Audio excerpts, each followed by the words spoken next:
Hello friends, તો આજે હું તમારા માટે લઈને આવી છું સરળ રીત સાથે નમકપારાની રેસીપી, જે તમે બનાવીને સ્ટોર પણ કરી શકો છો અને બાળકોને ટિફિનમાં પણ આપી શકો છો. તો સૌથી પહેલાં મેં અહીંયા 1 કપ મેદો લીધો છે.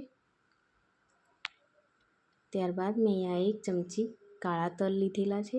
અડધી ચમચી મેં કાળા મરીનો દરદરો પાવડર લીધેલો છે, એને પણ એડ કરી લઈશું. બાદ મેં અહીંયા 1 ચમચી અજમો લીધો છે. અજમાને આપણે હાથથી મસળીને નાખવાનો છે.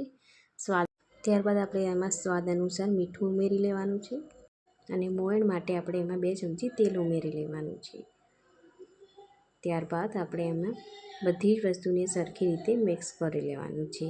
હાથની મદદથી આ રીતના લાડુ બને એ રીતે જોઈ અને આપણે એને સરખી રીતે મિક્સ કરી લેવાનું. પછી આપણે લોટમાં થોડું થોડું પાણી એડ કરી અને તેનું સરસ રીતે કઠણ લોટ તૈયાર કરી લેવાનો છે. તો ફ્રેન્ડ્સ, તમે જોઈ શકો છો લોટ આપણો સરસ કઠણ બંધાઈ ગયો છે. તો આમાં આપણે હાથથી થોડો મસળી અને એમાં અડધી ચમચી જેટલું આપણે તેલ નાખી લેવાનું છે.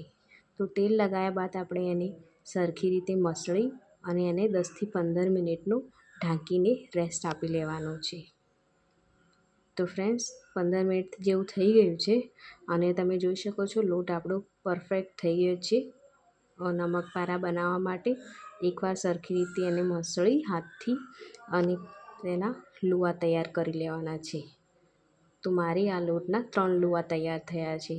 તો હવે આપણે એના આવી રીતે ગોળ તૈયાર કરીએ. પાટલી ઉપર એની સરખી રીતે ગોળ, વધારે જાડી પણ નહીં અને વધારે પતળી પણ નહીં, એ રીતની આપણે એમાં રોટલી તૈયાર કરી લેવાની છે.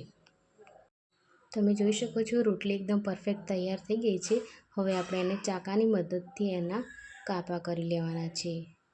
એને આ તમે જોઈ શકો છો આ રીતના તમારે એને ત્રિકોણ શેપમાં જ કટ કરવાના છે. જો તમે ચોરસ કટ કરશો તો નમકપારા સરખી રીતે નહીં બંધાય, તો એને ત્રિકોણ શેપ જ આપવાનો છે. તો આ રીતના મારે બધા જ કટ થઈ ગયા છે અને આમાં એક લઈ અને તમે વિડીયોમાં જોઈ શકો છો પહેલાં ઉપરની સાઈડથી પ્રેસ કરવાનું અને પછી નીચેની સાઈડથી પ્રેસ કરવાનું અને આ રીતનો શેપ આપી લેવાનો છે. તો આ રીતના આપણે નવી રીત સાથે આ રીતના આપણે બધા જ નમકપારાને તૈયાર કરી લેવાના છે.